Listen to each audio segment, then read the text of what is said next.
We're here today. This is my first time doing our new show, kind of for our blog. We're here with Todd Burgener. He is a local Austinite of 35 years who is a top producing realtor and annual award-winning platinum top 50 realtor. Thank you for being with us today, Todd. Absolutely. Thanks for having me, bud. All right, Todd. We're going to be kind of going over, what got you into real estate, what you like about real estate, and kind of some helpful tips for realtors, other salespeople, and people just generally interested in real estate. Cool. All right. Glad to share. What got you into real estate? When did you get started? Let's see. I got started in 2010-ish. I got my license officially. I was in the foreclosure business first. I've just... As a realtor, you were in the foreclosure? I was actually worked as an asset manager for a bank that was working with foreclosures. So I kind of got the bug. All right. Oh, yeah, we're at 12 Rivers today. Yes, we are. The brokerage that you're with now. It is. Yeah, we're right here, 700 Rio Grande, right in smack dab in the middle of all the madness. Man, that's exciting. It is you exciting. Can, walk to everything. Great restaurants, yeah. 6th Street. Yeah, have a little happy hour beers after, a long weekend, day, whatever. So, real estate is a very fun culture. We have a great fun team here, so it's exciting. It's not too far away. Or how do you compare real estate to your old job of kind of being a nightlife impresario / DJ? Sure. Well, two different worlds, obviously. One's daytime, one's nighttime. But it's all around people. Yeah. So real estate is a people business. And, to elaborate on the first question about what got me into real estate was I've just always been a people person. Whatever it is that I've done, I enjoy people. So you really have to enjoy people, and you have to want to be around people and all kinds of people. I see your pictures. I mean, you've got all sorts of, for your listing closings, you've got all sorts of different people coming in. Yeah. All kinds of referrals, shape, sizes, colors, accents, everything. Cool. I do it. So different sides of town. So it's kind of everywhere. What's like the farthest out you represent? Do you go like all the way to? I mean, have you done ranches in Pflugerville? Do you ever go to like San Antonio? Do you do commercial? Yeah. So I do a little bit of everything. So I've been in Austin 35 years. I know it like the back of my hand. I know Northeast, Southwest. So being a referral-based realtor. A referral-based realtor, I go wherever the money is. So I know a lot about Austin. I know a lot about a lot. So if someone wants to go to Buda, I go to Buda. If somebody wants to go to Liberty Hill, I'll go to Liberty Hill. Cedar Park, Georgetown, Westlake, Lake Travis, Manor. So really all outside of Austin. And then obviously the core of Austin. That's more fun because I'm not driving as much, obviously. How do you like all the new condo developments that are happening? Yeah, I love it. I think it's great for the city. There's a market for it, obviously. As you can see, there's no shortage of condos going in, specifically downtown.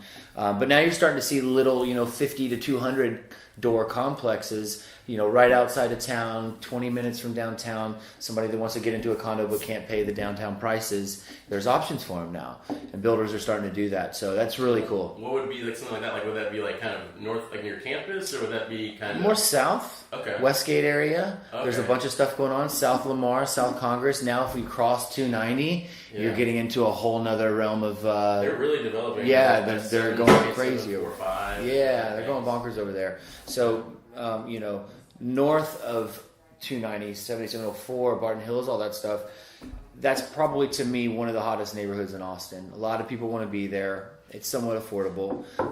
It's hip. It's fun. It's cool. Everything that is in our demographic of people, younger, I should say, and older, I guess, closer to nightlife, closer to music. South Congress, South First, South Lamar. There's neighborhood bars everywhere now. Yeah, it seems like there's a lot of people that are kind of either younger or maybe going to start a family soon. Yeah. Houses there. Yeah, which you can do both. The schools are great. People love that. And the redos that they've been doing over there look great. There's so many little builders doing kind of off projects. So they've got a lot of homes from the 40s, 50s over there. Sometimes they're knocking them down and they're building new stuff, but then sometimes they're just gutting them and renovating them. And it must be hard to decide what to do as a developer to leave a little bit of a little facade. The fun, the original stuff. Yeah, I see guys that do it, and then I see guys that tear the whole thing down. And now a big thing is, depending on the lot size, is maximizing the value there. Is you can knock one old house down and build two houses down. So now you've got, give or take 1,400 square feet in the front house and 1,000 square foot house in the back house. You just almost doubled your money there. So, Yeah. of course, every lot's different. You can only fit that. There's laws and rules that you can only go so big. Yeah, don't they just changed it? You like 2 years ago, you could only be 900 square feet on the back house. Now you can be like 1,100. It depends on the lot size. Oh, okay. It's by the lot size. Yeah. Yeah. It shows you how much impervious coverage you have to how much you can build on. Okay. Yeah. Well, that answers pretty good. Like, kind of what type of real estate you do.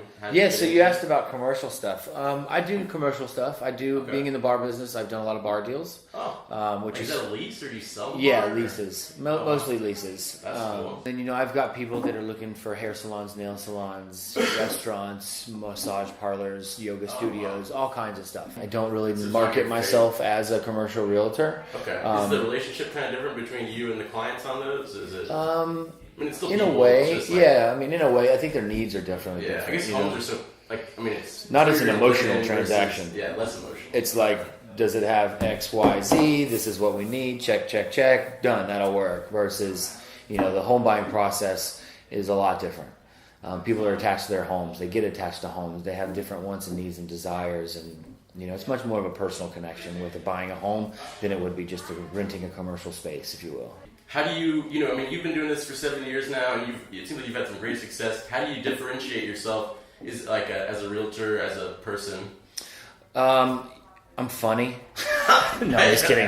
I'm just kidding. I am on top of my stuff. So I am the king of follow-up. I'm always responsive. I always answer my phone. I always respond with texts and emails. And people love that. If you try to reach out to your realtor and they don't answer, they're going to go find somebody else. So I think that, being responsive, being on top of it, being proactive on finding what they need, and listening is huge. So listening to what someone needs versus, I feel that some people just kind of like know what they want and they're like, oh, maybe they'll like this. But if you actually listen to your clients and listen to their wants and needs, you'll narrow down what they want a little bit better. And if you start to show them stuff, oh yeah, he gets it. He likes it. We're close, right? And people get excited about that. So I think that sets me apart. And just my drive, the hustle, you learn really quick with working with me that I'm not messing around and I take this stuff very seriously. It's my career. It's how I provide for my family. Every lost deal is like crushing to me. But it happens. It's part of the game, right? And I've lost deals and I've lost clients, but I think that all this part of the business. You win some, you lose some, and you may not match with everybody. So personalities are different. People are different. I'm a pretty likable guy, but That's awesome. People are different. So, but I think for sure is just being on top of my stuff, being proactive, responsive. Yeah, quick response time is huge, and really, I think the biggest one is just knowledge. Yeah. Having product knowledge, knowing the markets, knowing how much homes cost in certain neighborhoods, being able to have somebody that's not from Austin, which a lot of people are moving here, not from Austin, and basically just educate them on the market, educate them on the neighborhoods, find out what they kind of are, their likes and what their interests are, and then kind of place them in a neighborhood, kind of become a chauffeur a little bit and showing them around, and then you get to meet them and learn about them a little bit more, and then you kind of hone in on the neighborhood, and then you just wait for the right house to come up. When people are driving around the neighborhoods with you, I've never driven with people. Do they fall more in love with like the amenities around the neighborhood, or do they like the neighbors' houses, like the design of the the street that they're on? I think it's a little bit of everything. So somebody I think somebody with a family with kids, they want good schools. They want a pool if there's not a pool in the backyard. They want to walk to a park. Someone who might be a bachelor or single or just a couple might not be interested in those things. Okay, that's true. They might want to be. The school thing is so boggling to me. Yeah, they like a single couple that's never going to have kids maybe want to be close to nightlife, or they might want to be close to the HEB, or they might want to be close to the bars, the park, Zilker, things like that. Okay. I think everybody's taste is different. Do you use any dogs in your marketing? The dogs they're just part of the life. Part of the family. Yeah, they're 2 50-pound pit bulls, and they're sweeties. Oh, that's they're cool. great. Yeah. Awesome. Let's see. What's the lesson, piece of advice you would like to give to young agents? Something to kind of help them out. Sure.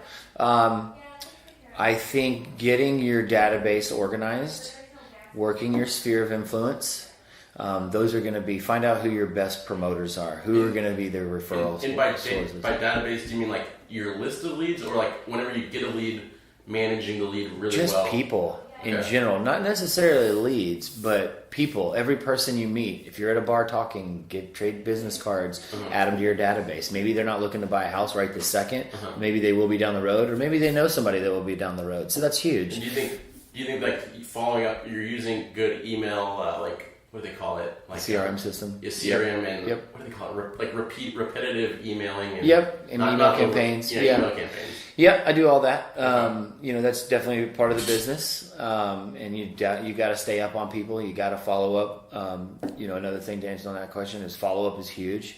So some people just email them one time and forget about it. I mean, I'm relentless, and it's amazing how many deals that I've gotten where you have to stay on people, and you might not hear from them maybe years, and then they'll circle back and they say, "Hey, we've been getting your emails all this time. Sorry we haven't been responsive, but we're ready." I had a call this morning with a guy that I hadn't talked to in 3 years, and he's like, "Hey, we're looking." I sold him my house 3 years ago. He said, "Hey," he's been totally silent. He said, "Hey, we had a baby. We need more space. We're ready." So, stuff like that happens all the time. But any new agents coming on, I say just be prepared to hustle. It's not easy. Use social media. It's free. I'd say that's probably one of the keys to my success has been social media. Okay. Just be active on it. It shows you. It's where everybody is. You look like you're very active on there. I see more closings from you than any other. I don't know if you're just like if I like more of your stuff, so it keeps giving me more of your stuff. Sure, the algorithm. I see more of your closings. Yeah, I mean, it's marketing, man. That's one of the things that I love to do is market. I am celebrate your accomplishments. Absolutely. I'm a realtor, but I'm also a marketing company. Okay. So I have to be marketing 24/7 to get the business. Yeah. So I wouldn't have any of those closings if I wasn't marketing. So I look at myself as a marketing company that sells real estate. Okay. Really? Like Yeah. I mean, it's a full-time job, just marketing. Okay. So you got to stay on top of it. And then back to, you said at the beginning you were in a you helped a bank with foreclosures. Was that you listed the houses that were foreclosed? Or? Yeah. So when people were getting evicted from their homes for non-payment, the banks would then take the homes back. We would then come in and fix and make ready the homes to get them back to put on the market. Okay. And we kind of acted as the middleman.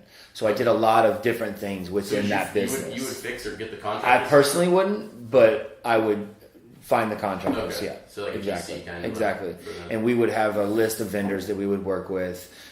Different projects on different sides of town, send them to different houses, everything from sheetrocks to drywalls to tile guys to yard maintenance to roofs to name it, we've done it.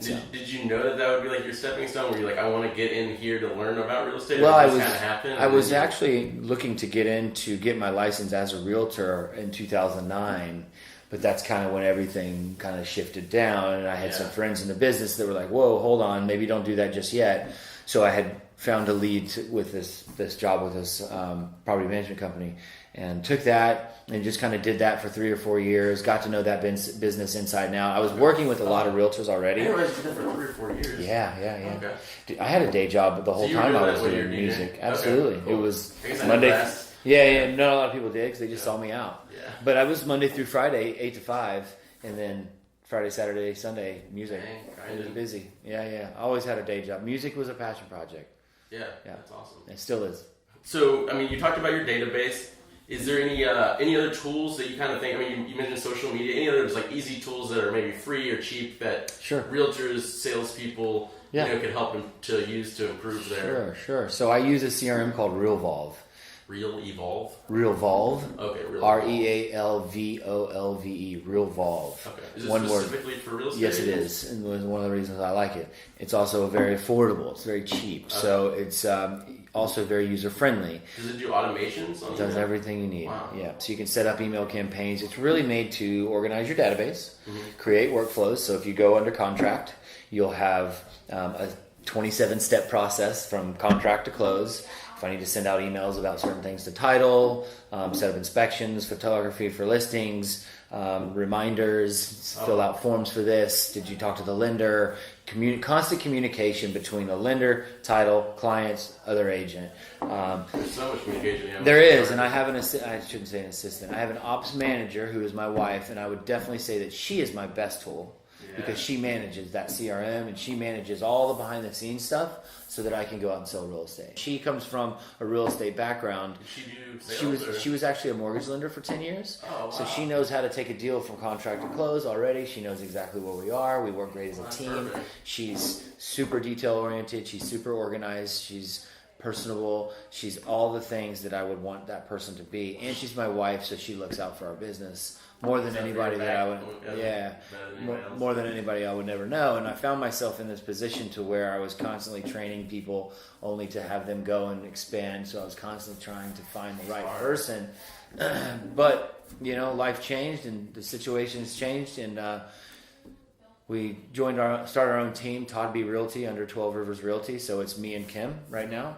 Maybe down the road we'll grow, but right now we're just focused on our business. We're very busy. And is she a licensed agent too? No, not yet. Okay. We've kicked around that idea. She doesn't really want to do it yet. We still have 2 young ones at home. Yeah, I think as the kids get a little older, maybe she'll want to get out of the house. Yeah. And maybe take that next step. But right now she's cool. That's cool. Yeah, she's got a newborn. So we have a Helps you newborn. interact She's with with. your wife a lot. Yeah, it's great too. I mean, another reason to hang out with her is totally fine with me. So. Okay, let's see. Next question. Who has been a mentor to you in the real estate world? How have they influenced you? Sure.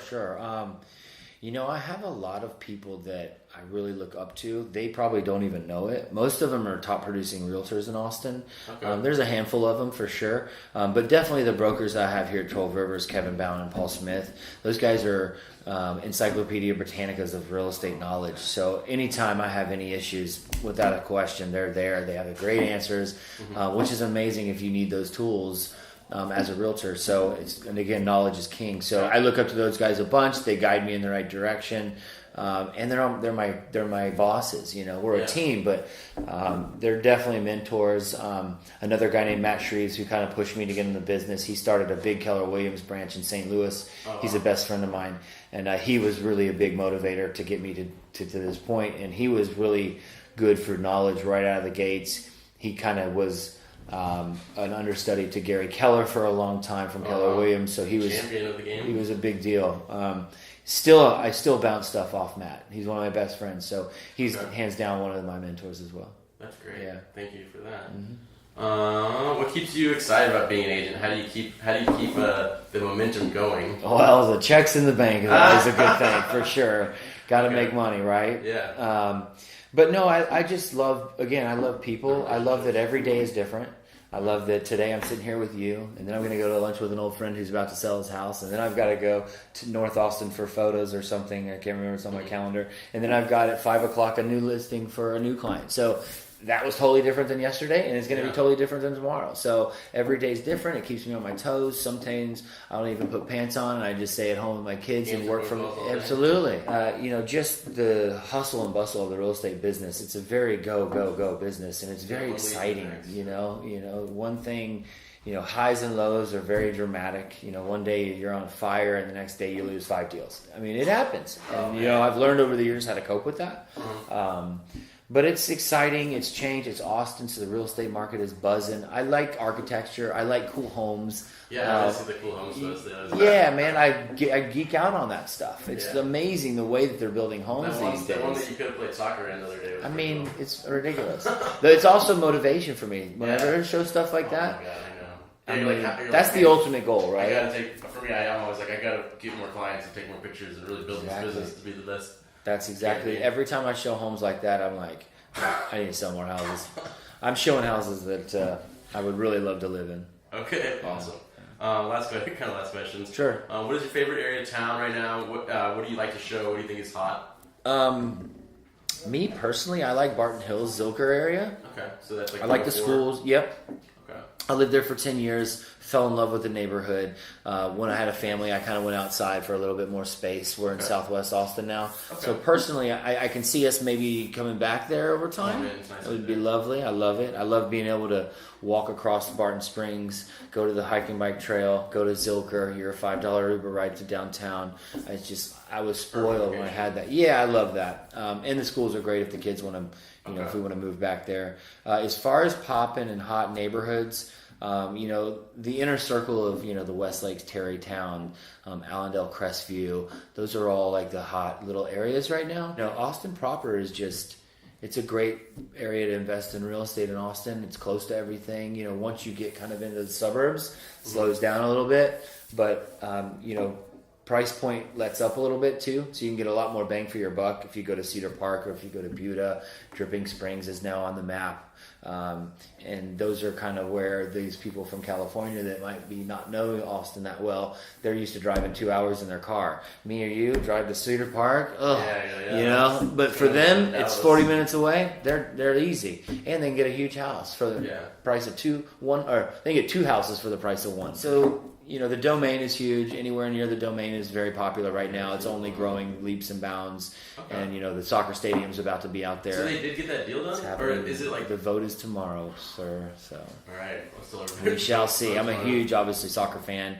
I would think it would be amazing if we had an MLS team come to Austin. I feel like we need that. I feel like we make us more modern. We don't have a pro. We got baseball kind of, and we got hockey kind of. Yeah, it'd be great to have a real. Yeah, I agree. Nothing against the baseball and hockey teams. That's just I'm such a soccer fan. Yeah, exciting. Yeah, I think it would do amazing too. So they've projected some pretty big numbers. I mean, they're talking about building a huge facility that'll hold 20,000 people with outdoor living spaces, play spaces, not living spaces, but outdoor play spaces, a concert venue.